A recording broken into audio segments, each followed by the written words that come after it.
Pero hindi. Okay lang na ganyan. Hindi siya, di ba mas mabuhay sa putik siya na gano'n? Baka na ito malinis. Okay, Pinapadami mo, sir. Sir, ang market mo nung dito mo. Kanina binibenta, kailan yan?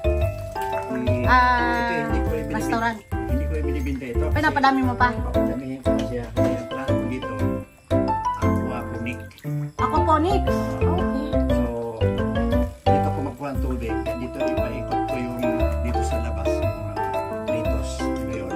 So, dadaan ang tubig paikot. Tapos mabalik dito. So, dito ko siya kukunin ang tubig sa outlet. Sir, anong tubig niya dito? Yung may free-flowing kayo? Kasi typical na ang tilapia. Ang tilapia, so sila. Maselan kasi ang dito ay ano sir. Sir, ito ay asola. Ito ang